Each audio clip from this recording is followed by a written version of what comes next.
Cuidar, tratar.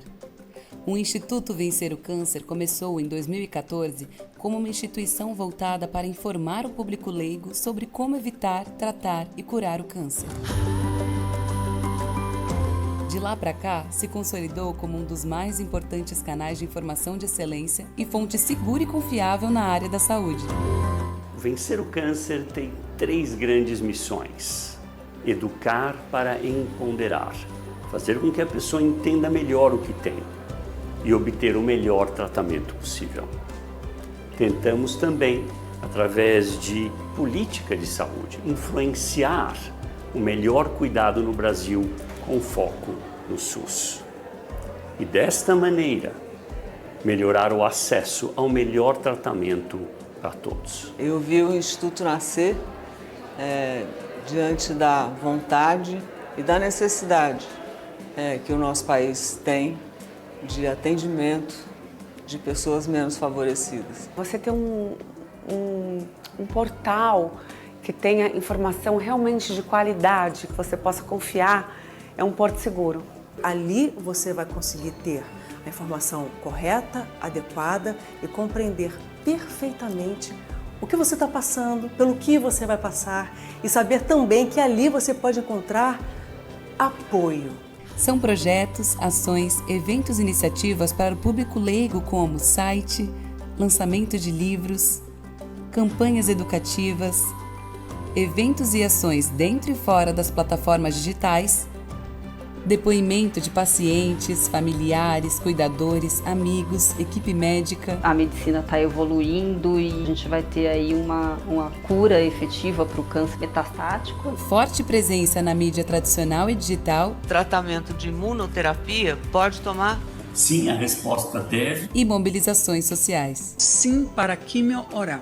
Eu realmente acredito que compreender os nossos processos seja uma coisa que nos ajuda a sair do escuro. Todas nós conseguimos seguir, que a vida ficou muito melhor. A gente aprendeu com essa lição a ver o mundo muito mais colorido, muito mais cheio de vida. Com os pés no chão e olho no futuro, avançamos em várias áreas. Nova governança, novo modelo administrativo e novo modelo de negócios. Nosso Conselho Consultivo trouxe uma visão externa para o desenvolvimento, o crescimento e o fortalecimento do Instituto. Chegamos em 2022 com um novo direcionamento, foco mais estratégico e projetos estruturantes nas áreas de disseminação de informação em larga escala, prevenção da doença por meio de educação e mudanças em políticas públicas. Projeto de Lei 6330, que envolve a incorporação automática de remédios orais contra o câncer, foi aprovado por unanimidade no Senado e no Congresso Nacional. HPV, vacinar hoje para prevenir contra o câncer no futuro, Centro de Pesquisas fora do eixo Rio-São Paulo e programas para aperfeiçoar o tratamento contra o câncer no Sistema Único de Saúde. Avançamos sem perder o objetivo principal do Instituto Vencer o Câncer: contribuir para que todos os cidadãos tenham acesso às informações sobre prevenção e aos tratamentos oncológicos. Seguimos como instituição inovadora e aberta, com o propósito de ser uma engrenagem que catalise articulações em setores diversos. Queremos fazer esse trabalho ter um alcance cada vez maior para quem precisa, sempre em defesa da humanização do tratamento e da informação como uma aliada fundamental no combate ao câncer. Ter uma consciência esclarecida de que o seu poder de querer pode fazer toda a diferença na tua vida, né? No teu caminhar. Ajuda muito as mulheres a se conhecer, entender e ter mais informações sobre tudo que está ocorrendo. Acho que a gente também encontra apoio, às vezes, em pessoas que a gente não conhece. Você sabe que ali você vai encontrar apoio para todos os seus medos, as suas angústias, vai encontrar respostas, vai poder se abrir e ser você mesmo. É muito importante. É mostrar que existe vida depois, outra vez, da ameaça. Independente da pessoa, independente da condição socioeconômica, do clero, da raça, a vida segue para melhor depois que a gente passa por isso. A vida segue mesmo. E a vida ela segue melhor. Neste caminho, não estamos sozinhos. Nosso trabalho conta com apoiadores, parceiros, doadores, patrocinadores, profissionais da saúde, pacientes, cuidadores, representantes da sociedade e você. Vamos em frente juntos nessa missão de ajudar a evitar, tratar e curar o câncer.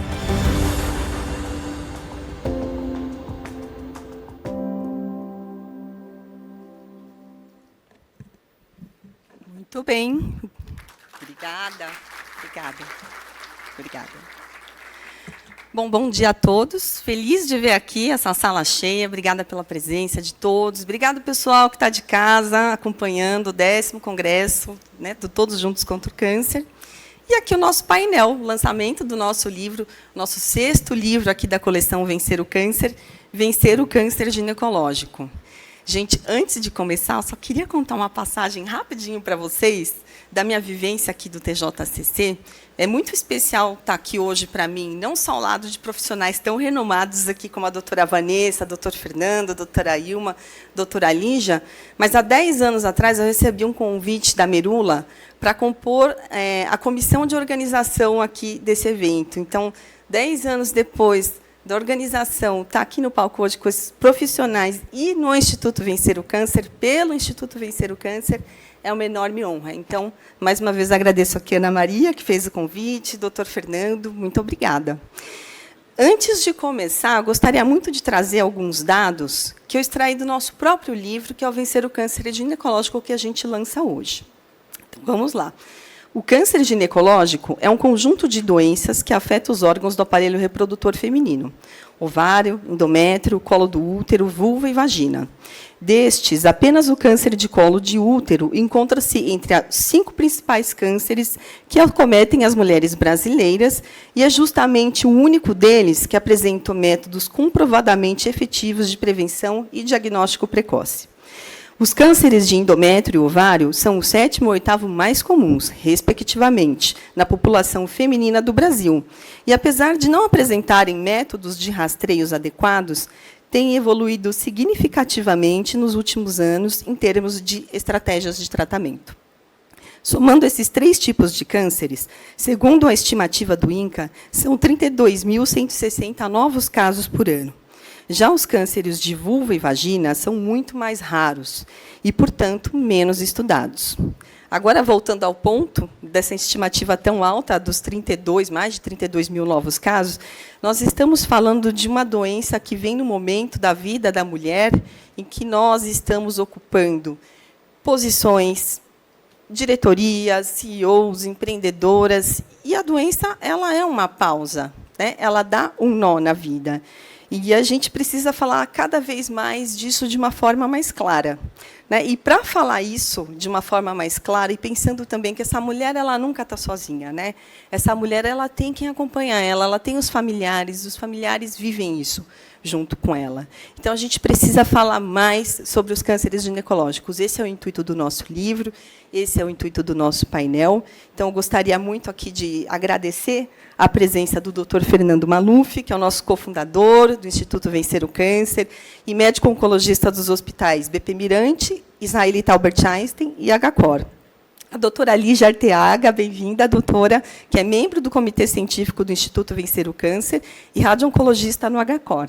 A doutora Vanessa Alvarenga, que é membro também do Comitê Científico, né, do Instituto Vencer o Câncer e ginecologista oncológica no Hospital Israelita Albert Einstein. E a querida doutora Ilma lá, que veio aqui também prestigiar, brilhantar o nosso painel, ginecologista oncológica na BP, a Beneficência Portuguesa de São Paulo, e no BCC, no Instituto Brasileiro de Controle do Câncer. Super bem-vindos, doutores, obrigado por estar para a gente. E agora a gente vai... Agora eu vou sentar, gente, que 1h30 em pé, né? Para quê? Agora eu vou começar o bate-papo, eu vou direto aqui no nosso fundador. Né, doutor Fernando, a gente tem uma pergunta aqui para você. É o seguinte, doutor, quando a gente fala aqui, precisa falar abertamente, né, dessa questão dos cânceres ginecológicos. Na sua opinião, quando o senhor pensou no livro, chamou toda essa turma excelente para escrever, o que o senhor vê nos consultórios, no seu dia a dia de médico, que não está claro para a sociedade? Bom, primeiro, é muito bom estar aqui com vocês. Eu tive a oportunidade, de, antes de começar essa sessão, conversar com voluntárias, diretoras de associações, pacientes. E isso, para nós que estamos aqui, é fundamental para que a nossa cabeça, inclusive a nossa formação desse livro, seja completa. Também dizer que esse TJCC ele é incrível, mas ele é especial esse ano porque existe uma pessoa aqui que a gente não está enxergando, mas que está aqui na sala, que é a Merula. Ela está aqui, só não sabemos em qual das cadeirinhas que ela está sentada, mas certamente ela está muito feliz com esse evento desse ano. E terceiro, falar que esse livro ele foi construído por muitas mãos. Teve 2 ex-residentes e assistentes nossos que foram os editores do livro, eles não estão aqui agora, que é o Dr. Henrique Elber, doutora Graziela Dalmolin, mas que teve a participação de todos os profissionais que estão aqui, e que construíram um livro que eu diria que é o livro hoje mais informativo de câncer ginecológico para leigos, pelo menos que eu conheço, e que depois vale a pena realmente vocês explorarem. É um livro que foca muito prevenção, mas foca tratamento por quem está passando pela doença. E o que eu acho que é muito importante nesse livro, além de informar pacientes, informar a população de uma forma geral, é colocar uma luz num câncer que, na minha opinião, não é um câncer tão favorecido em termos de informação, em termos de atenção da sociedade médica e principalmente da sociedade como um todo. Quer dizer, câncer de mama é a grande vedete sempre, mas o câncer de colo de útero, ele não é um câncer que tem um holofote de importância como deveria. O mesmo, para mim, é o câncer de ovário e de endométrio. Então, se a gente não coloca um holofote tão grande, essas doenças, que no fim do dia são incrivelmente frequentes, elas deixam talvez de ter uma atenção, uma orientação mais focada para os profissionais de saúde e para a população como um todo.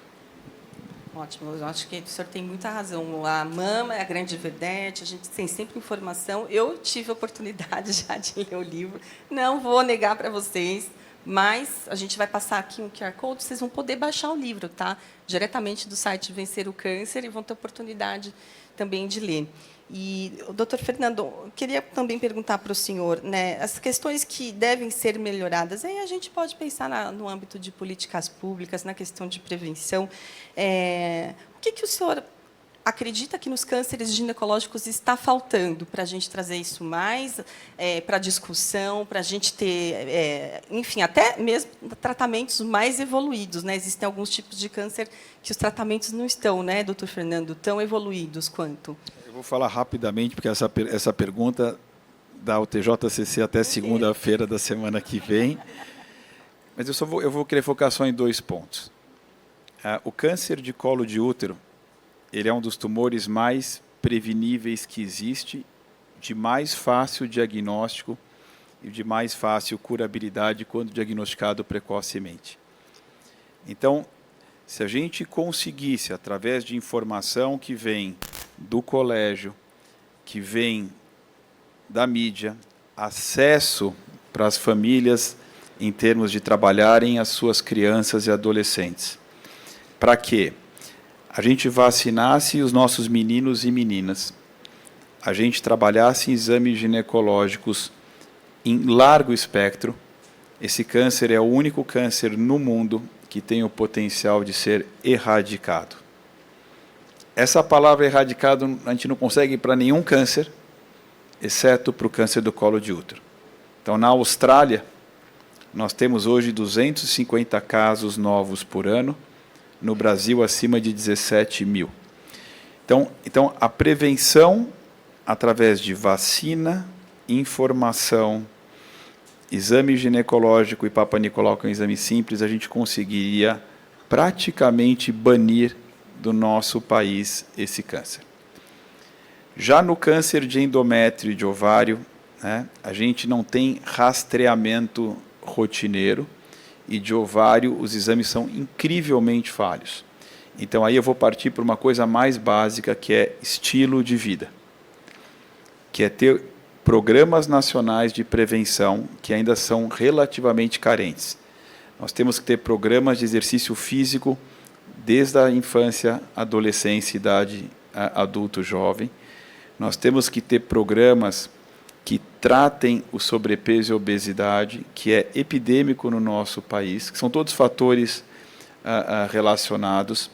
Nós temos que ter dieta saudável com mínima taxação, dietas que causam câncer, como o cigarro e o álcool causam, com máxima taxação. Ou seja, essa vai ficar caro na mesa das pessoas, e a dieta boa, que é a cara hoje, fica barata. Então, acho que a gente tem que fazer um programa muito importante de prevenção primária para inibir não só esses cânceres, mas tantos outros relacionados a isso. Doutor Fernando, é irresistível, essa pergunta estava mais para frente, mas eu vou precisar perguntar, uma curiosidade minha também, acho que talvez de muitas mulheres. Por que o câncer de ovário é tão silencioso? Esse é o câncer dos femininos o mais perigoso, o que não significa que não tenha gente curada com isso, e nessa sala tem gente curada com isso, então se tem é porque existe, né? Mas ele é silencioso, primeiro, porque ele nem começa no ovário. Geralmente ele começa na trompa, vai para o ovário, do ovário ele cai rapidamente no peritônio.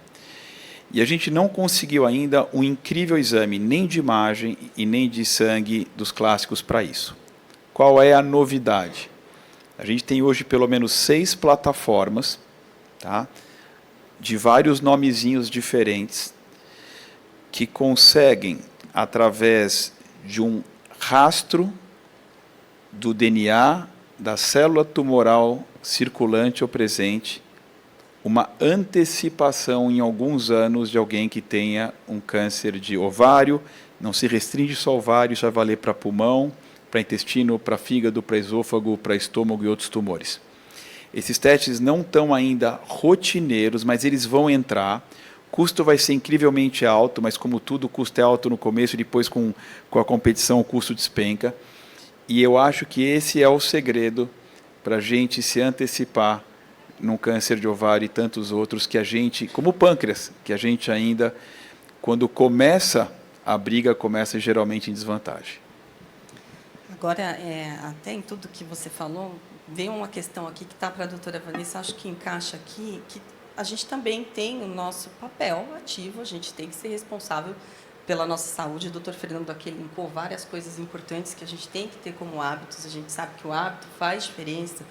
Doutora Vanessa, no seu dia a dia no consultório, pensando em dados reais, o que acontece com a mulher? Onde que a gente falha, que você, de repente, se encontra com câncer? A gente sabe que geneticamente não é o maior número. Hábitos, enfim, que são os mais rotineiros ali no desenvolvimento da doença. Então, eu quero muito saber o que você vê no consultório, onde a gente falha com os nossos cuidados. Os nossos cuidados, puxar o gancho do que o Dr. Maluf falou, né? Em relação ao câncer do colo do útero, o fator de risco mais importante, né, a infecção do HPV de alto risco. Eu acho que falta muita informação também para as pacientes. Muitas vêm com Papa Nicolau e nunca fizeram pesquisa de HPV. E a gente sabe que no Brasil, pelo menos 80% da população sexualmente ativa já tiveram ou têm HPV.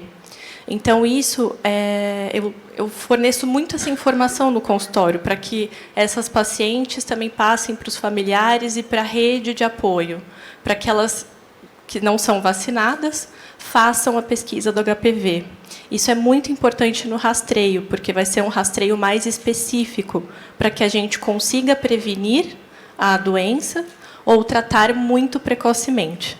Além disso, evitar os fatores de risco que diminuem a imunidade, né, como o tabagismo, o álcool, a dieta inflamatória. Você vê que a gente sempre bate no ponto da prevenção em relação ao estilo de vida, que é muito importante, porque o vírus ele realmente vai ser mais agressivo nas pacientes que a imunidade está mais baixa.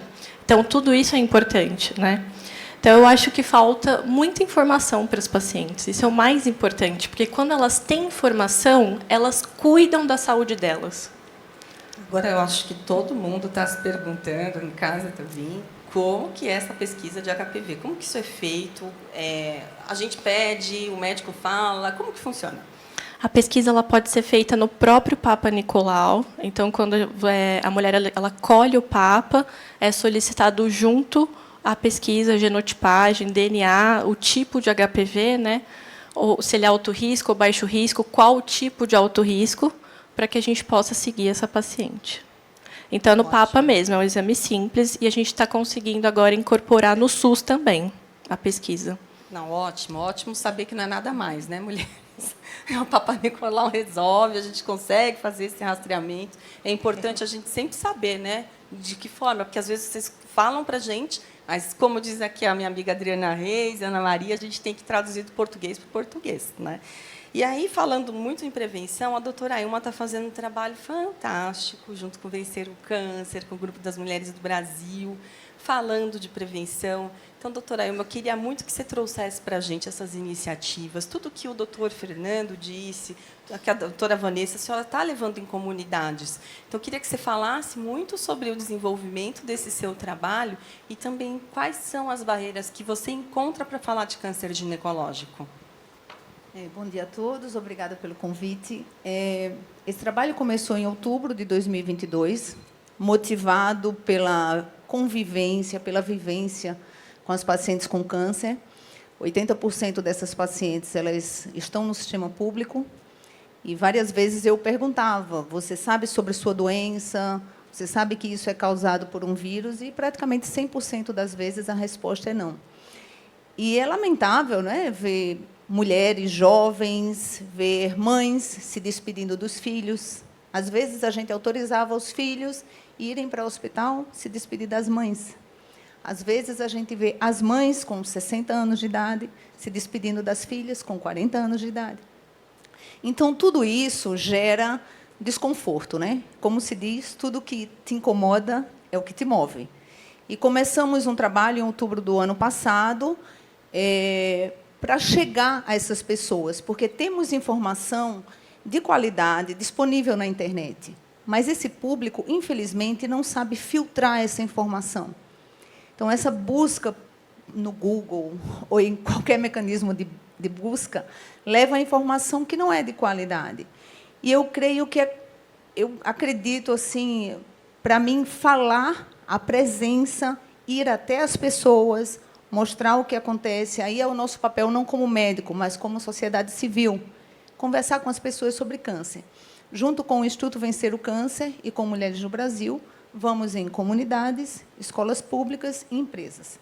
De uma forma muito simples, uma linguagem clara, vamos simplesmente conversar com as pessoas. Vamos nas salas de aula, vamos nas reuniões dos pais.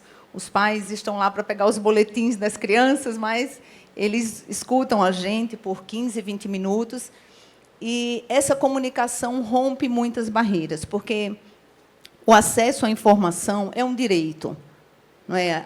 As pessoas precisam saber as doenças às quais elas estão expostas, elas precisam saber o direito que elas têm de combater essas doenças e como elas podem fazer. E, às vezes, temos a impressão de que as pessoas não procuram os serviços ou que elas são negligentes com a saúde, e não é bem assim. É todo um dia a dia, uma forma de viver, de funcionar, que impede essas pessoas de procurarem assistência.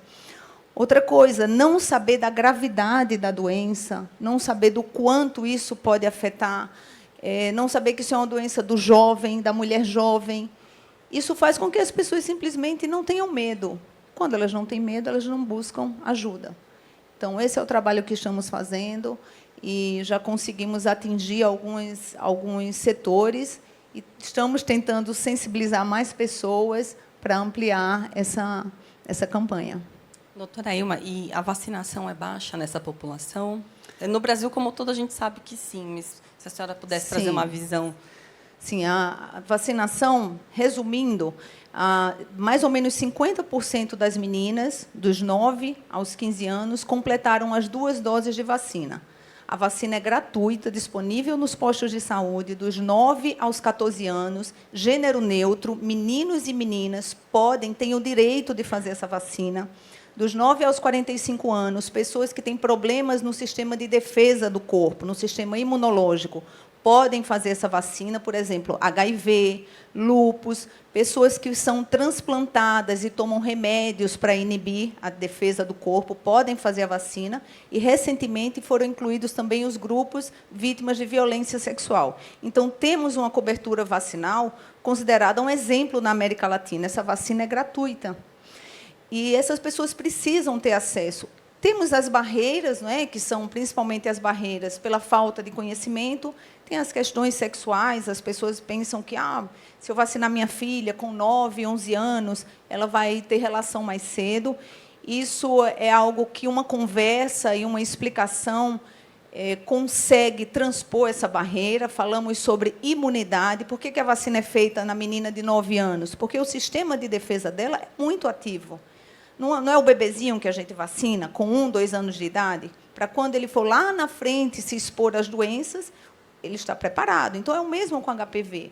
Então, a conversa muda, transpõe essas barreiras. E é por isso, e um dos fatores é essa questão de trazer a vacina para as escolas, porque facilitaria a vida das famílias, dos pais. Imagina que uma mãe que sai de manhã para trabalhar e volta à noite, como é que ela vai levar os adolescentes para vacinarem, né? 2 doses. Então, tem todas essas barreiras em torno da vacina que fazem com que, apesar de nós termos o sistema de prevenção de câncer de colo no Brasil, continuamos, nos últimos 10 anos, com alta incidência e alta mortalidade por câncer de colo. Mas tudo isso é superável. Que bom que a gente tem a vacina do HPV. O doutor Fernando está sempre falando em todas as participações, entrevistas, acho que todos, né? O Instituto Vencer o Câncer tem um trabalho forte também. A gente tem um projeto junto com o grupo que a doutora faz parte, que é Unidos pela Vacina do HPV.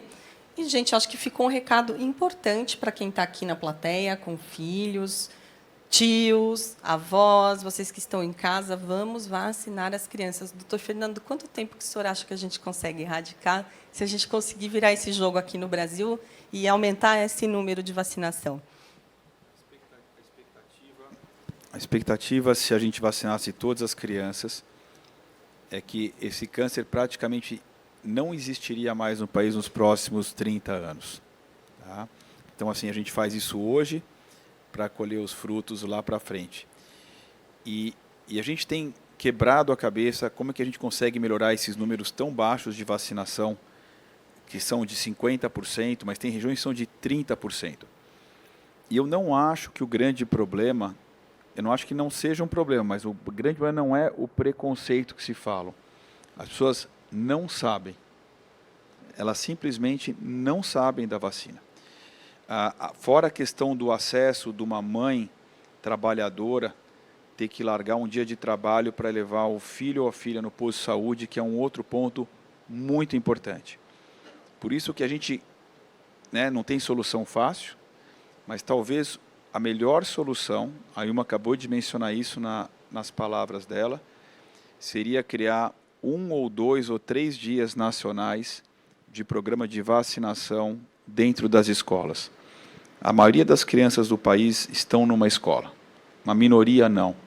Então, seria um local onde todas as crianças estão, e aí você conseguiria não só para o HPV, até porque a vacinação no país despencou nos últimos anos, mas a gente conseguiria ter um espaço e um local onde as crianças estivessem, junto com toda uma educação escolar, com enviados de folhetos para os pais, para eles entenderem, uma estrutura dentro do colégio para fazer uma vacinação realmente efetiva dentro do colégio, que é o único local comum fora a casa que as crianças vão e voltam, em que elas estão presentes. Seria, na minha opinião, claramente a melhor solução. A logística não é tão simples, mas seria claramente a melhor solução para nós.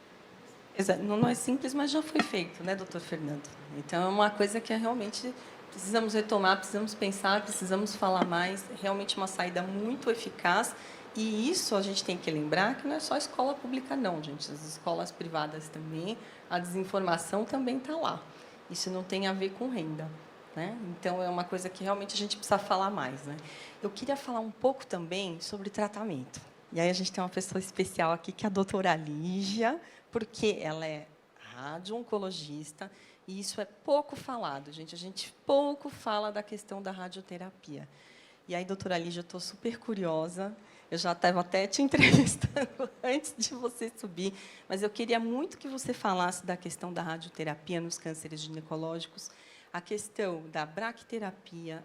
Muitas pessoas não conhecem qual é esse tipo de tratamento, em qual tipo de câncer se usa o quê, e, principalmente, quais são as angústias das pacientes quando a senhora recebe no seu consultório. Bom dia. Obrigada, Fabi. Obrigada, Ana, pelo convite. Bom, a radioterapia realmente, para nós médicos, mesmo na faculdade, eu lembro que era muito pouco abordado esse assunto conosco. Então, imagino as pessoas que não têm essa relação com a área da saúde, né?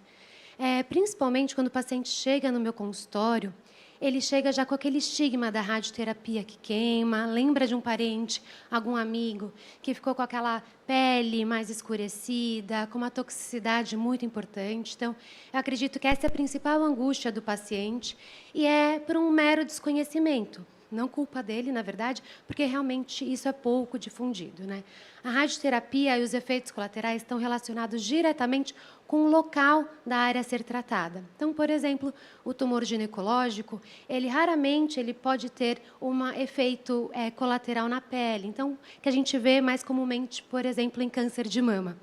Até é muito engraçado, eu vejo no próprio consultório, na sala de espera, quando os pacientes ficam conversando, né? Eu vejo os pacientes de câncer de próstata que precisam beber água e encher a bexiga para ser tratado, para diminuir o efeito colateral da bexiga, dos efeitos colaterais urinários. E chega uma paciente de mama para mim, que não tem nada a ver e não precisava encher a bexiga, e fala: ai, doutora, estou enchendo todos os dias minha bexiga para tratar.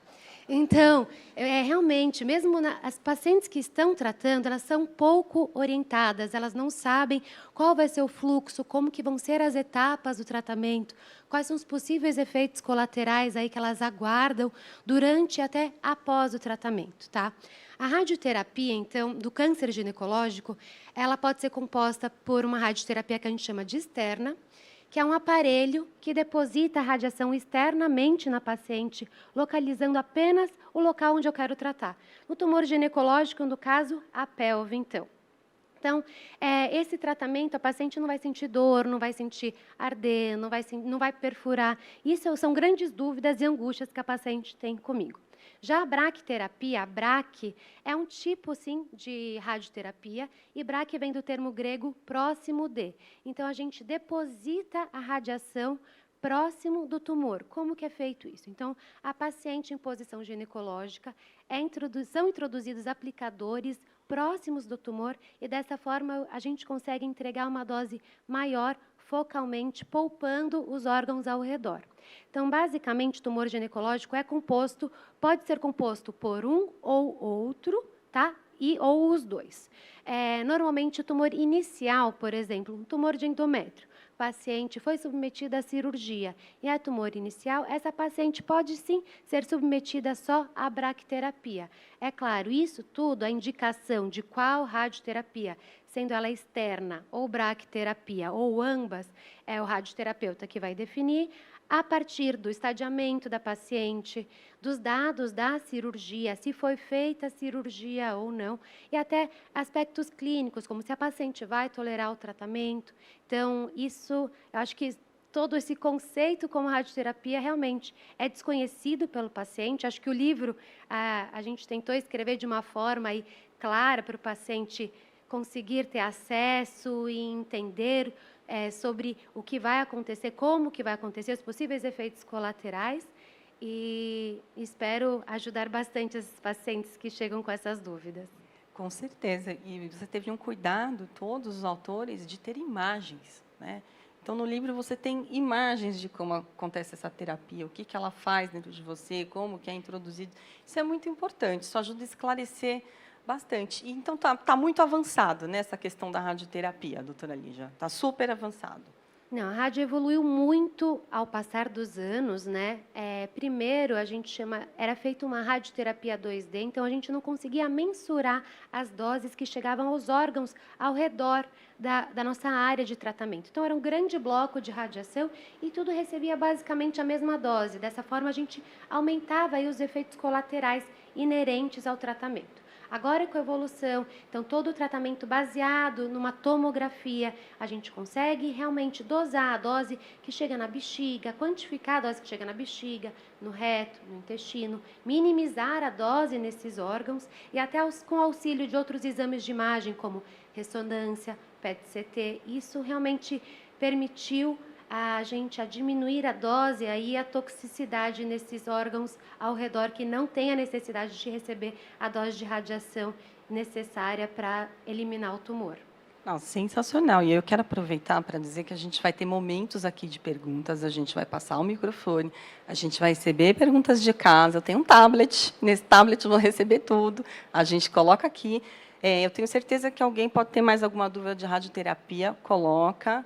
Já vão programando as perguntas que eu vou passar aqui, a doutora Lígia vai ajudar a gente, doutor Fernando, doutora Ilma, doutora Vanessa.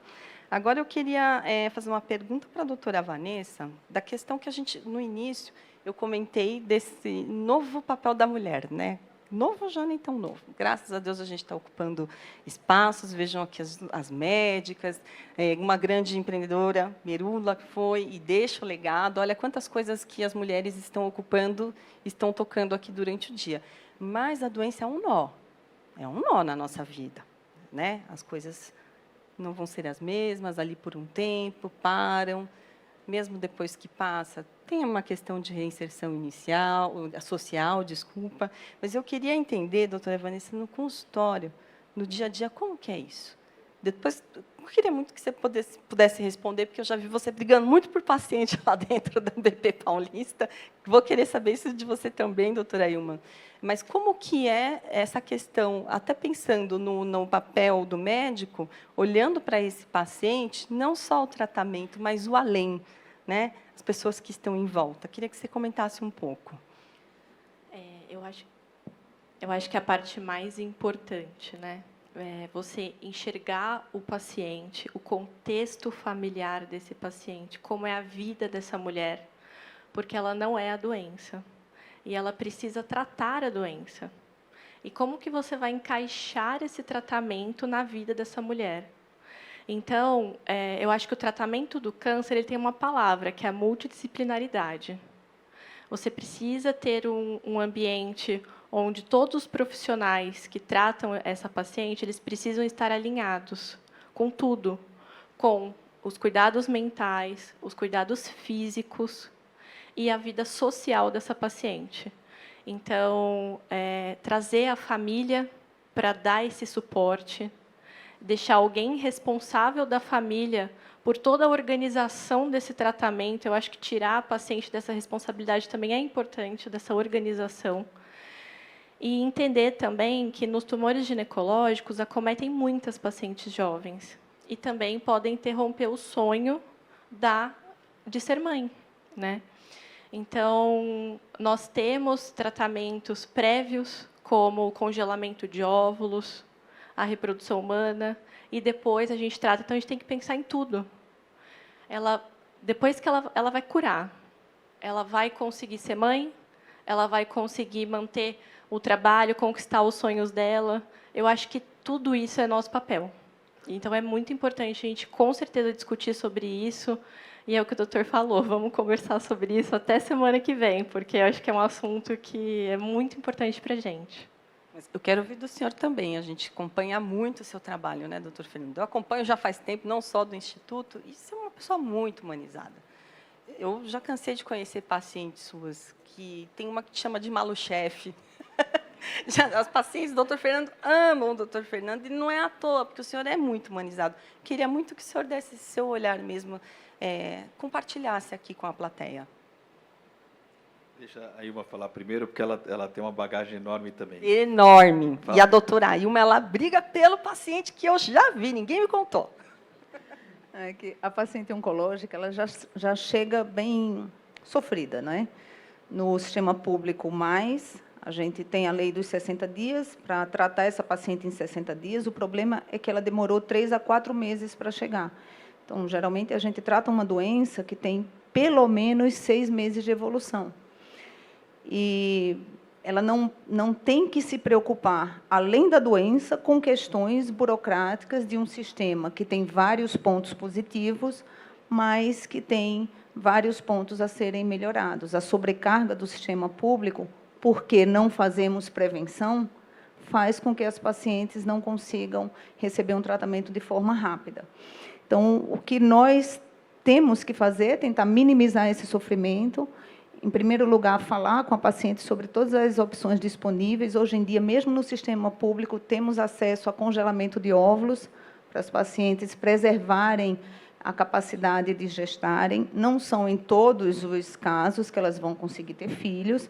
A Lígia sabe que 60% dos casos de câncer de colo no sistema público e sistema privado, juntando tudo, chegam em estágio 3. Então, você imagina que um tumor passível de prevenção tem esses números. Então, oferecer para ela as opções disponíveis dentro das possibilidades, oferecer um suporte pós-tratamento, porque essas pacientes têm problemas relacionados à sexualidade, a sequela da radioterapia, problemas emocionais, tem aquela carga de, eu tive um câncer causado por uma doença sexualmente transmissível. Então, eu creio que são esses dois pontos. Primeiro, oferecer o que temos de melhor e depois fornecer um suporte pós-operatório ou pós-tratamento radioterápico para diminuir esse sofrimento que ela já tem que lidar por conta da doença. Eu acho que a boa notícia é que os tratamentos claramente melhoraram em todas as esferas. Na cirurgia, que é a área da doutora Vanessa e da doutora Ilma, na radioterapia, que é a área da doutora Lígia, na oncologia clínica, que é a área que eu trabalho. Quer dizer, a medicina que eu fazia quando eu voltei dos Estados Unidos há 22 anos atrás, ela é completamente diferente da medicina que eu faço hoje. E a gente não só cura mais pessoas, né? Não só nós, quer dizer, o time que tem enfermagem, nutricionistas, fisioterapeutas, psicólogas, é um exército. Mas a gente cura mais pessoas de um modo mais inteligente e com menos sofrimento. Mas eu falei menos sofrimento, eu não falei zero sofrimento. Então, quando a gente fala que alguém que se trata de um câncer enxerga a vida diferente, isso não significa que essa pessoa não tenha cicatrizes, sequelas, de que esse diferente não é ela só ser melhor, mas ela repudiar coisas que ela passa ou já passou. Né? Porque também não dá para colocar isso como um arco-íris, né? Que o câncer é bom. Não, o câncer é bom para o vizinho do outro lado do planeta. Para nós não tem nada de bom o câncer. Então, eu acho que o ponto importante, né, e que os médicos têm dificuldade é entender quais são as necessidades e ambições dos pacientes. É perguntar para a senhora ou para o senhor o que é realmente importante para você. É importante só se curar, é importante não ter dor, é importante ter vida sexual, é importante poder viajar mais 2 meses. E eu acho que a gente não faz essas perguntas tantas vezes, ou talvez se a gente faça, a gente talvez não ouça com tanta atenção. Eu acho que todo o trabalho aqui, fora a tecnologia, que sim cura mais gente, sim cura mais gente com menos sequela, mas a gente não cura todo mundo e a gente deixa sequela. Ou o câncer deixa, o tratamento, os dois deixam, na verdade. Eu acho que tem um trabalho muito importante, que é um trabalho que vem, na minha opinião, evoluindo, mas não tão rápido e não tão universal, que é o trabalho de literalmente preencher as lacunas da doença e do tratamento para que as pessoas, eu não vou dizer vida normal, ninguém que teve o câncer tem vida normal, a menos seja uma microbolinha, geralmente não é uma microbolinha. E como é que a gente consegue preencher essas lacunas, para além da experiência, da vivência, de enxergar a vida valorosamente diferente, o que é mais importante, menos importante, não importante ou 100% importante, como é que a gente consegue deixar esse avião, seja feminino ou masculino, não importa, voando numa altitude razoavelmente boa, que cause conforto e que cause menos aborrecimento, arrependimento, raiva ou coisas que acontecem além desse arco-íris que a gente fala que a vida fica melhor. E, doutor Fernando, pensando na questão dos cânceres ginecológicos, como o senhor falou no começo, mama a gente sabe que está super avançado, etc. Com o tratamento que a gente tem hoje, a mulher consegue viver a vida social dela? E eu queria que a doutora Lígia também falasse da questão sexual, porque a radioterapia tem muito tabu com essa questão quando tem o tratamento e tudo mais. E eu gostaria que vocês respondessem essas duas perguntas para a gente, por favor. Não, isso realmente é um aspecto muito importante, inerente aí ao tratamento ginecológico como um todo, não só da cirurgia, como a radioterapia. Quando a gente pega uma paciente jovem e a gente tem uma vida sexual ativa, né, uma qualidade de vida sexual que a gente quer que essa paciente continue assim, a gente precisa planejar, aí até antes na radioterapia, no momento da cirurgia, posso conversar com a Vanessa. Vanessa, vamos pegar e posicionar esse ovário com o objetivo de poupar aí o ovário de dose de radiação, para essa paciente continuar produzindo hormônio após o tratamento da radioterapia. Então, tem algumas estratégias antes e após o tratamento. Essa multidisciplinaridade também é muito importante, com fisioterapia pélvica, orientando a paciente após o término da radioterapia, fazer alguns exercícios pélvicos, tem alguns dilatadores, lasers. Então, realmente, isso a gente tem esses efeitos, possíveis efeitos colaterais, só que a gente consegue minimizar com algumas terapias até antes ou após o tratamento. Boas notícias, né? Agora a gente precisa falar mais sobre isso. Como eu disse no começo, esse livro vem para falar mais da questão dos cânceres ginecológicos, mas a gente também tem que colocar na mesa e para conhecimento, né? Eu quero saber se vocês já estão se preparando aí para as perguntas, que já eu já vi uma colega aqui assim, ó, a senhora vai ser a primeira a receber esse microfone, viu? Deixa eu ver. Tem uma pergunta aqui para o doutor Fernando, que é muito relacionada à questão de estudos clínicos. A gente tem um projeto lindo, gente, no Vencer o Câncer. Ele não é só lindo, ele é um trabalho social enorme. A gente trabalha desenvolvendo, capacitando centros de pesquisa clínica, atualmente fora do eixo, né, sul-sudeste, mas trabalhando norte, nordeste, centro-oeste. E o que a gente está fazendo, capacitando esses centros, é simplesmente dando a oportunidade de você ter um sistema mais capacitado para receber estudos clínicos das indústrias farmacêuticas, enfim, do que for, e você trazer tratamento de qualidade ali na ponta para quem não consegue chegar, né? Então, a gente está falando de áreas menos favorecidas. Aí, com o que eu queria ligar, doutor Fernando? Estava pensando muito nisso, que com esse nosso projeto, a gente tem a questão, a gente está falando da questão do ginecológico, óbvio que no começo eu falei daqueles cânceres que são os mais raros, né? Vulva, vagina.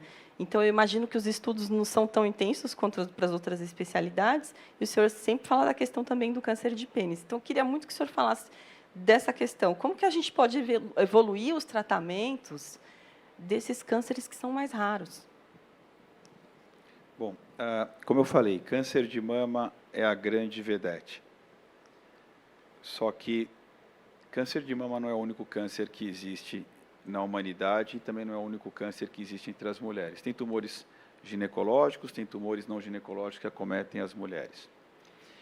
E o que acontece é que os cânceres mais comuns nos países mais ricos são os que têm mais investimento em pesquisa. A indústria farmacêutica, ela sobrevive vendendo remédio. Então, fazer estudos de cânceres de pessoas menos favorecidas, que mesmo que o estudo seja positivo e que não venda remédio, não é tão interessante. A menos que seja um investimento com olhar só na ciência e não no mercado, só no social e não no mercado. É simples. Isso aqui não tem mágica, não tem matemática. Então, os cânceres de países europeus, americanos, Austrália, Canadá, os mais frequentes são os que têm mais investimento, em alguns países da Ásia. Dito isso, isso é ruim, mas isso, ao mesmo tempo, pode abrir uma oportunidade de que tumores de gente menos favorecida, que são tumores renegados a nenhuma pesquisa ou pouca pesquisa, tá, seja um espaço de que o Brasil tenha uma liderança mundial, se souber casar com a indústria farmacêutica e órgãos governamentais, caminhos de fomento para avaliar esses tipos de tumores. Tá? Porque eu sempre falo assim que caminhar na facilidade, ninguém precisa da gente. A gente só tem relevância na dificuldade, tá certo? Se a gente está no lugar que funciona perfeito, ninguém de nós é tão importante assim. E esse projeto Vencer o Câncer, sim, ele tenta em áreas pobres do país, em centros públicos, que já existem os hospitais, criar e contratar pessoas e montar processos para qualificá-las, para fazerem pesquisas, que não é nem do melhor, é talvez de algo que é acima do melhor, porque é de um remédio, é de uma alternativa que está sendo estudada no Memorial, no MD Anderson, no Gustavo Roussy, em Harvard, ao mesmo tempo, lá e para aquela mulher, por exemplo, menos favorecida no estado do Amazonas, que não tinha nada, não tinha nem cisplatina, Taxol disponível. Dito isso, a gente casa, né, como se fosse o encontro dos rios, lá no estado do Amazonas, uma outra leva de projetos que, além de montar centros de pesquisa, é trabalhar com órgãos governamentais e com a própria indústria farmacêutica, com projetos que a gente tente mostrar o valor científico e social, tá? E lembra que qualquer empresa tem uma parte de dinheiro envolvido que não é só para lucro, mas é para o bem maior, de projetos. E a gente tem uma experiência, ou duas experiências fantásticas, que estão acontecendo agora, quer dizer, é a gente falando. Um é um estudo em câncer de pênis, que é um câncer que o tratamento não muda há 60 anos. Tá? Há 60 anos, muito antes de todos nós aqui estarmos aqui, esse tratamento é exatamente igual. E a gente fez um estudo com uma companhia farmacêutica, muita briga para ele acontecer, porque não existe um interesse comercial. Quer dizer, o homem com câncer de pênis é o homem mais pobre que tem no SUS, tá? Grande parte deles não tem nem endereço fixo. Tá? E esse estudo a gente está analisando os dados, mas ele provavelmente foi um estudo altamente positivo. Nós mais do que dobramos o que existia em termos de eficácia, com uma nova imunoterapia e quimioterapia. E esse grupo de investigadores vai modificar a história desse câncer. Não é para o Brasil, não. É para o mundo inteiro. E a gente vem estudando outros tumores de pessoas menos favorecidas. A gente tem um estudo agora andando através de um doador em colo de útero, com uma nova forma de imunoterapia, além da radioquímio, para a doença que a doutora Lígia é uma expert, doença localmente avançada, que talvez mude o tratamento para o mundo inteiro, para uma mulher na China, para uma mulher nos Estados Unidos, na Índia, não importa. E a gente começa estudos agora em câncer de vulva, que são tumores, outra vez, renegados. E não é renegado porque ele é muito grave e a gente não consegue encontrar um bom remédio, tipo câncer de pâncreas. Ele é renegado porque as pessoas que têm essas doenças geralmente são pessoas com baixo poder aquisitivo.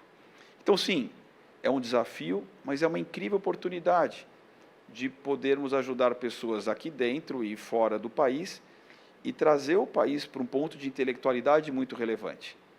Porque hoje nós não somos relevantes em pesquisa para o resto do mundo. Mas o trabalho de vários investigadores, junto com doadores, farmacêuticas, governo, de pouquinho, no martelinho, estamos, fazendo um furo no muro e saindo água desse muro. E alguém tem que começar esse troço, para que a próxima geração de médicos e daqui 2 gerações eles peguem um terreno muito mais fértil. Então, existe um casamento e uma ideia clara. Eu dei essa aula 2 dias atrás, na abertura do congresso dos acadêmicos da Santa Casa de Medicina. A pesquisa, sim, é um agente transformador para a intelectualidade e para sanar, não tudo, mas graves problemas que o SUS tem hoje no país. Eu não tenho absolutamente dúvida disso, por experiência pessoal, né, que alguém me ensinou. A gente está vendo isso acontecer com os pacientes que a gente está cuidando, que estariam renegados a nada e hoje estão eventualmente até curados ou em remissão de tumores que o matariam em 2, 3 meses convencionalmente. Sensacional, doutor Fernando. A gente vai conseguir ir longe. A gente vai conseguir ir longe com esse projeto. Né, Ana Maria? Ana Maria, que é a nossa diretora, gente, do Vencer o Câncer, está aqui quietinha, mas está aqui com a gente. Muito bem, agora a gente está num bate-papo aqui há um pouquinho mais de 1 hora. A gente quer que vocês façam parte aqui desse bate-papo também. Então, quero saber se minha amiga de rosa já tem a pergunta dela na ponta da língua. E o pessoal aqui da organização, pode circular o microfone na plateia, pessoal? Olha aqui, já temos mãozinhas levantadas, temos uma pessoa ali. Ó, você não vai me escapar, não. Na próxima, viu? Tem aqui. O tablet eu vi, pessoal de casa. Vamos mandando. Já tem? Porque aqui não apareceu. Não, não apareceu. Vamos na primeira pergunta aqui. Tem uma amiga ali atrás, de preto, levantando a mão. Isso, você. Tem microfone para ela?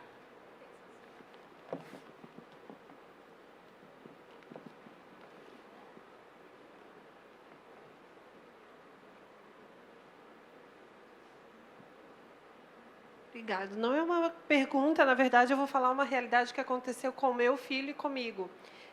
O meu filho hoje tem 16 anos, mas na época da vacina, do período de idade dele, era pandemia. Então, nós estávamos todos envolvidos com a questão da pandemia. Eu sou paciente oncológica, então eu tive que fazer todo aquele isolamento muito grande. Quando foi o período da vacinação, que eu fui no posto procurar a vacina dele, que era a idade que ele deveria tomar, o posto disse que ele não poderia tomar a vacina porque ele iria completar os 14 anos no período após os 6 meses. Então, ele tomaria uma dose e não conseguiria tomar a segunda dose. Então, a moça disse que não estava autorizado, porque nós somos com 13 anos e 10 meses, mais ou menos, para dar a primeira dose. Ela assim, não, como ele vai fazer 14 anos, ele não vai ter autorização para tomar a segunda dose, então ele não pode tomar. Então, o Vitor ficou sem a vacinação por falta de orientação da atendente do posto. Eu vim para casa com essa frustração, claro, a gente ainda estava ali naquele período de resguardo, não dá para ficar indo e vindo, voltando, ter negativa, aquela coisa toda. E depois, como eu sou voluntária das redes de apoio, eu vi que a orientação foi errada e que eu não tinha suporte para fazer o enfrentamento com a mulher do posto, né? Então, o Vitor ficou sem a vacinação da parte gratuita e eu tenho que fazer depois a paga. Então, assim, nem sempre a gente tem condição para fazer a vacinação paga por 2 doses, né? Então, aquilo ali foi por falta de orientação e eu não sabia como fazer essa defesa. Doutora Ilma, doutor Fernando, querem comentar? Realmente foi uma falta de orientação, porque a vacina pode ser feita até os 14 anos, e se a primeira dose foi feita aos 14, o adolescente pode tomar a segunda dose com 15. Essa é a orientação correta. Isso que você falou é muito importante. Tivemos uma grande parcela de adolescentes que perdeu a vacinação por conta da pandemia. Existe um projeto para resgatar esses jovens, para que eles possam receber a vacina até os 17 anos, para a gente tentar recuperar esse tempo perdido da pandemia. Provavelmente isso vai acontecer nos próximos meses e seria um grande avanço ampliar pelo menos até toda a fase escolar. Estamos tentando. E tem um dado interessante, tem 2 estudos da América do Sul, grandes, e um estudo asiático, que mostram, isso virou rotina já em alguns países, que uma dose de vacina talvez seja suficiente. Então, isso é uma outra coisa que está sendo olhada com carinho, porque o que acontece no Brasil são 2 problemas. O primeiro é que grande parte não recebe a primeira dose, e uma parte muito menor essa obrigação da segunda dose. E talvez os estudos mostrem, e seria fantástico, que uma dose talvez bastasse para proteger do HPV tão bom quanto 2 doses. Aqui a gente tem mais uma pessoa que levantou a mão, Thalinha, assim, isso, por favor.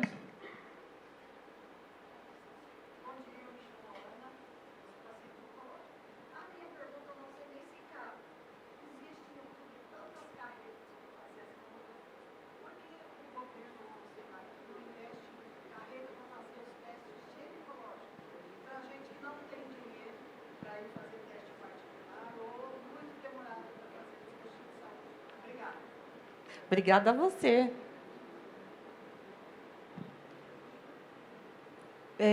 Eu posso comentar... Você é de São Paulo? Certo. É o seguinte, a situação no Brasil é muito diversa nas diferentes regiões do país. Então, dependendo da região que você está, o teste de Papa Nicolau é disponível. Em algumas unidades, você não precisa nem agendar. Você pode ir lá preparada e fazer o teste. Em outras regiões, mesmo em São Paulo, realmente o acesso é difícil. Isso pode ser uma sugestão, não sei se tem pessoas envolvidas em política ou pessoas que exerçam cargos capazes de mudar essa realidade, mas pode ser uma sugestão. Precisaria de uma estrutura mínima, né, porque é um exame muito simples, mas pode ser interessante não só para as regiões daqui, com acesso difícil, como para regiões do Brasil, por exemplo, região norte, onde as pessoas têm muito acesso. Eu não sei de nenhum programa desse tipo, mas poderia ser uma solução interessante nos casos de difícil acesso. Nós estamos participando de um estudo de autocoleta de HPV.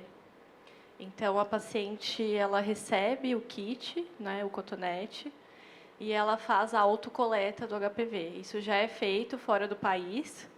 E a gente está tentando validar, né, a viabilidade, confiabilidade para o Brasil.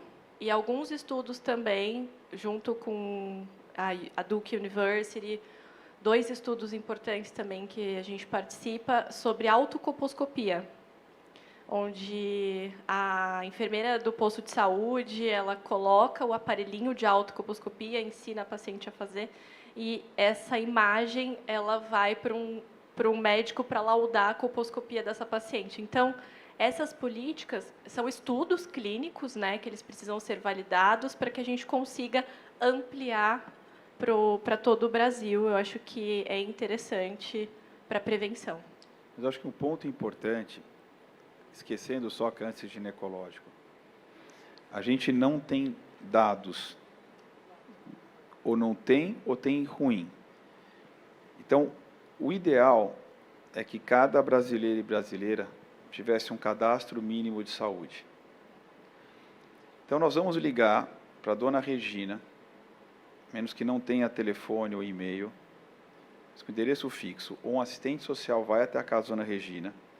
Então, ou chega uma carta, ou uma ligação, ou e-mail, seja o que for, para a dona Regina, esse ano nós notamos que a senhora não fez a mamografia. Esse ano nós notamos que a senhora não tem uma avaliação cardiológica. Então, o ponto é, a carreta é uma excepcional ideia, mas ela vem a corrigir um problema que a gente deveria consertar a base. A gente deveria ter uma base de saúde de dados mínimas de cada brasileiro e brasileira, para que o sistema de modo inteligente, como é na Inglaterra, fale, você precisa fazer esse exame está faltando, essa vacina não foi feita no seu filho.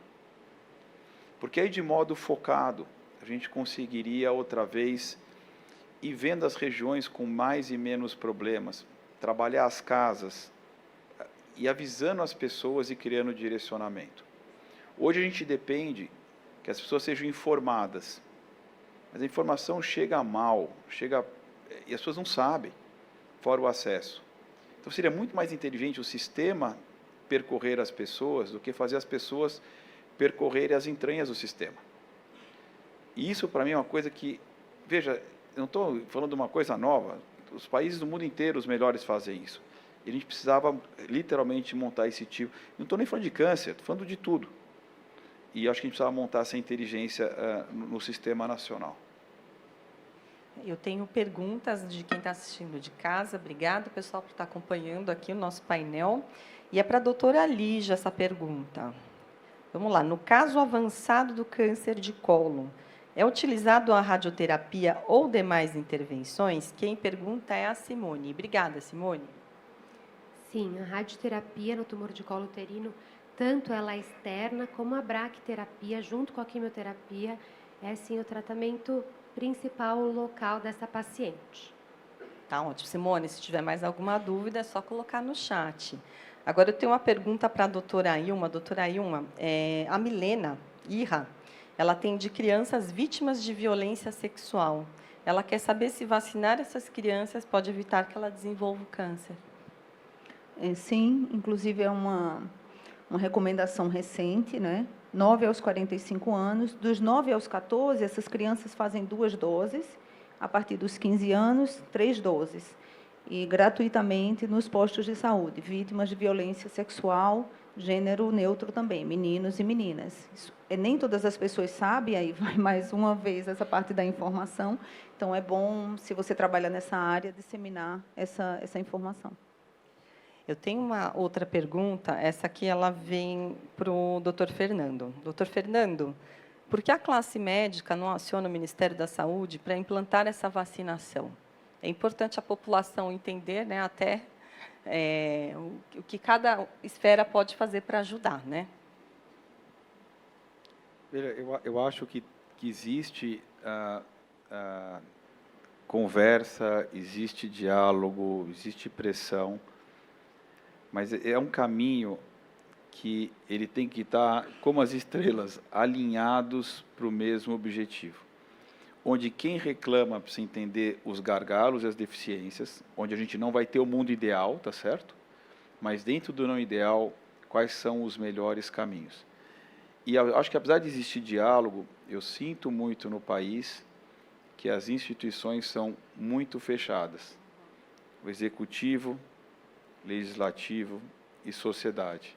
É como se fossem 3 blocos que, de vez em quando, se conversam, mas que não tem uma conversa correntemente para os assuntos, pelo menos da saúde, tão importantes.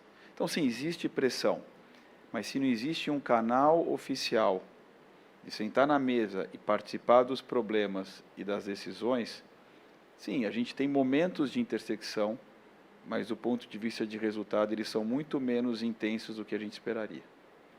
Obrigada, doutor Fernando. Plateia, mais alguém tem alguma pergunta? Não sejam tímidos. Vamos aproveitar a presença desses especialistas fantásticos para as dúvidas. Minha amiga de rosa, vai tomar coragem. É a mesma dúvida? Temos...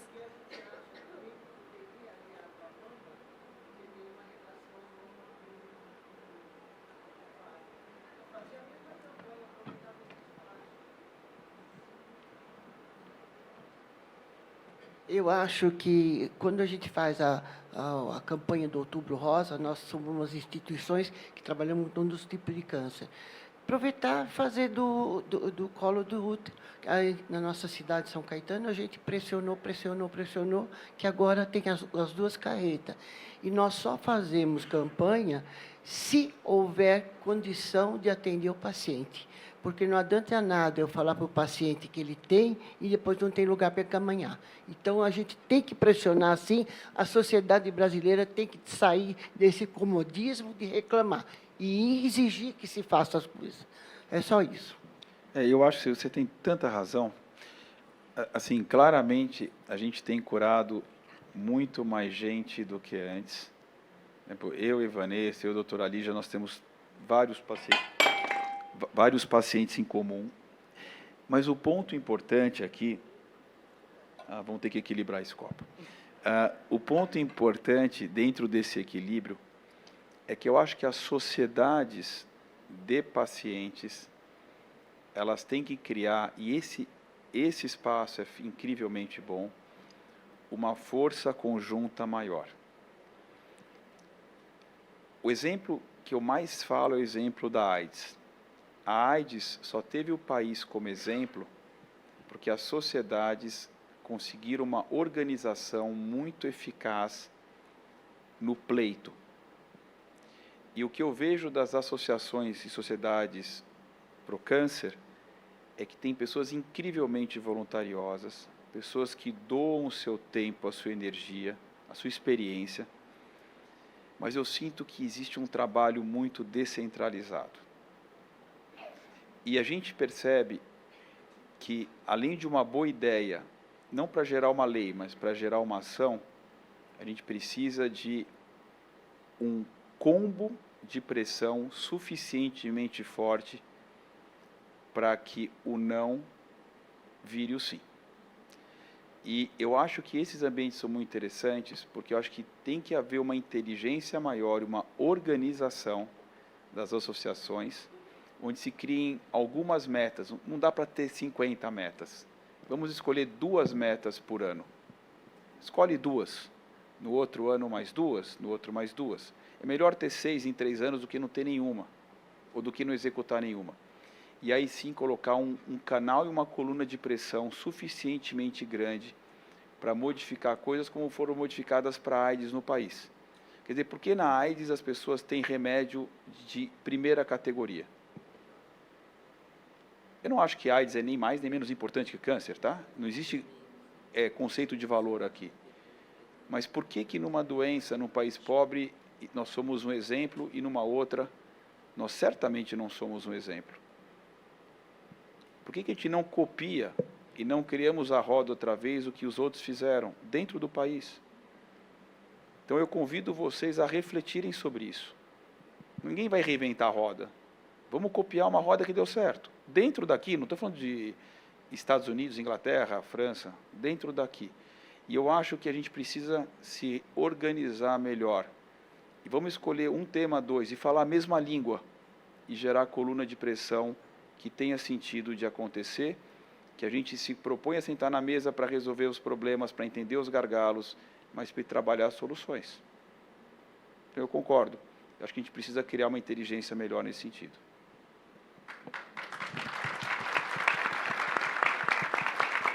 O doutor Fernando vai ter o programa dele ainda. Aguardem, ainda vai ter um programa televisivo.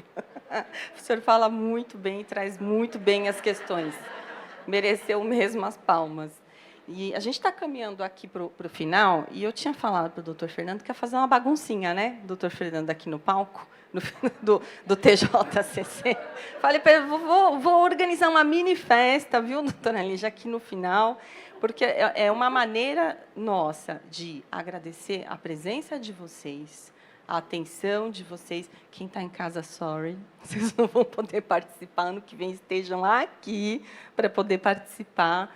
Mas é uma maneira também da gente exaltar quem apoia o Vencer o Câncer, seja prestigiando, ou seja como uma das convidadas que está aqui hoje, que é a Elaine, representante da Viviane Fourrier. Eu quero apresentar para vocês algumas empresas, que eu vou sortear alguns livros, e junto dos livros temos alguns presentes. Então, quero saber se todo mundo recebeu o número. Todo mundo recebeu o número. Adriana Reis, minha assistente de palco, por favor. Gente, tem coisa boa, viu? Tem coisa boa. Nós podemos receber o número também ou não? Olha, por favor, números aqui, números aqui, números aqui. Estou brincando. E eu quero muito convidar a Elaine para subir aqui, porque ela está fazendo um trabalho super especial. Gente, a loja Viviane Fourrier, todas as vendas do mês de outubro do site e da loja vai ter uma porcentagem revertida para o nosso instituto. E isso ajuda para que iniciativas como o nosso livro Vencer o Câncer Ginecológico, né, Elaine, e tantas outras coisas que a gente faz possam ser maximizadas para a sociedade. Então, muito obrigada por esse apoio. Agradeço a Viviane, que bom ter você aqui conosco. Aqui está nosso fundador, Gui, todo o time aqui do nosso comitê científico e toda essa plateia querida aqui que ficou até agora conosco.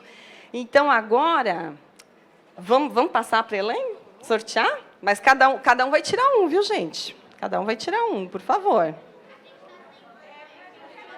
Não, gente, pelo amor de Deus, Gabi Queiroz, cadê você? Ajuda com o número, vamos colocar aqui no... Produção. Aqui, ó. Olha lá. Ai, gente, oi. Não deu para todo mundo? Já foi entregue todo? Não, a Gabi tem. Gabi, gente, trabalhar com a gente no Vencer o Câncer. Fala, Ana, a Gabi Tem tudo. Não é? Ana Maria, sobe aqui no palco com a gente, por favor. Por favor, faço questão. Faço questão da presença da senhora aqui no palco. Enquanto vai sortear, assim, a Ana Drummond e todo o time que coordenaram o projeto desse livro, que é super importante, tá? Esse livro que foi feito a múltiplas mãos. E ele teve o patrocínio da GSK, da AstraZeneca e também da Merck, o qual a gente agradece bastante, porque sem esse fund a gente também não conseguiria executar esse livro. Então, obrigado a todas as pessoas que participaram da confecção, da execução e agora do lançamento. E junto aqui com esse presente vai o livro. Depois vocês pegam o doutor Fernando ali e falam, doutor, vamos assinar, a doutora Vanessa aqui, a doutora Lígia, para dar um autógrafo. Aí depois vocês vão para poder fazer. Que vai receber o livro. A pessoa que receber esse primeiro presente é a primeira pessoa que está recebendo o livro impresso com os autores. Esse livro ainda não está nas mãos de todo mundo, então é o primeiro livro impresso vai chegar na mão dessa primeira sorteada, ou sorteada.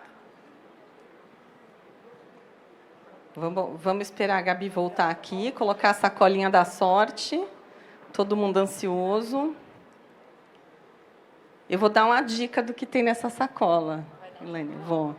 Como que é aquela brincadeirinha que hoje reage e coloca um?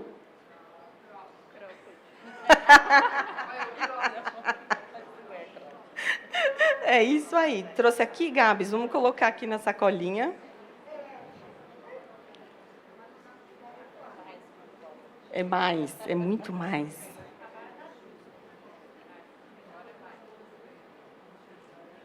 Agora foi.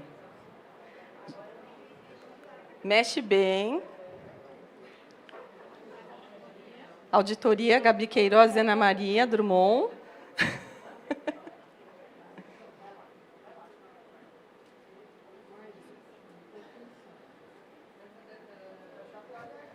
Chacoalha aí. Quem sabe faz ao vivo, né? Vamos lá. Foi? Vai que ó, o TJCC vai expulsar a gente do palco, gente.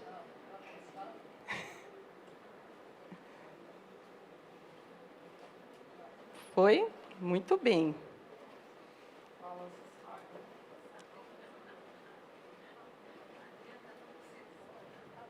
Pronto, gente, tá bom, tá lindo. Vamos lá. Elaine, você vai falar o número, vamos ver quem é o 866. Tudo isso e não tá. Next. Próximo. Que pena. É o quê? É ao contrário. 984. Uma ganhadora, por favor, venha receber seu prêmio. Gente, como a gente está com pouco tempo, eu vou seguindo. Vamos lá, agora eu quero que, por favor, traga aqui para sim. Vamos lá. É um lenço da Scarfme, gente. A Scarfme também é uma grande apoiadora, viu, nossa, do Vencer o Câncer. Obrigada, Silton. Obrigada, pessoal da Scarfme.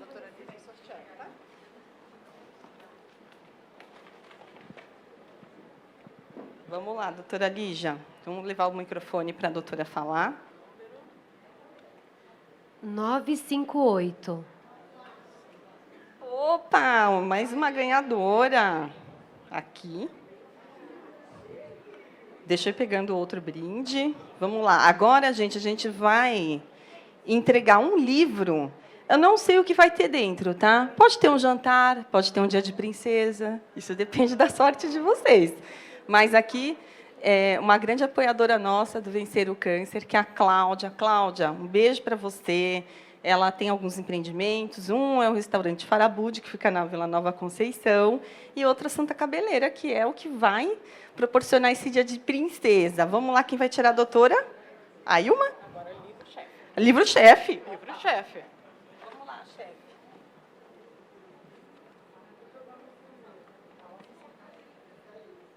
Então, quem vai ganhar a Noite das Arábias é o 119. Opa!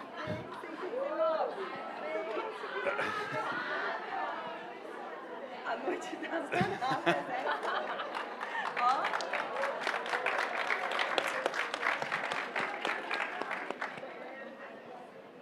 Com direito a comida árabe e tapete voador, hein?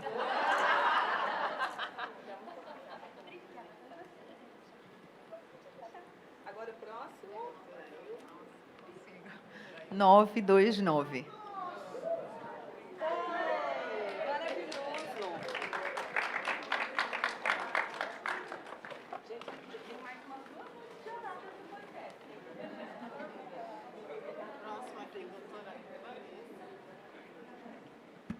Obrigada.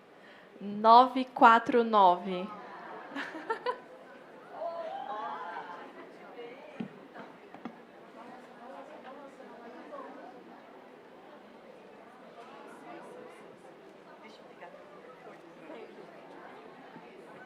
Esses copos são perigosos.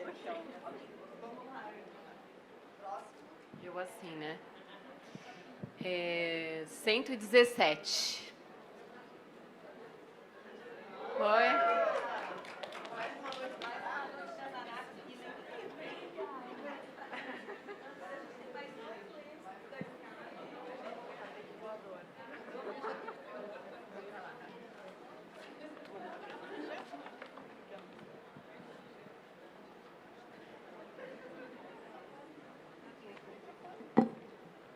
(906).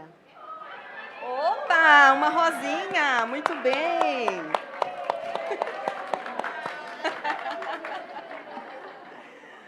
Olha, aproveite o seu novo lenço da Scarfe. Vai ficar belíssima. Obrigada, viu, pela presença. Obrigada. Agora o último. O último. 957. 957.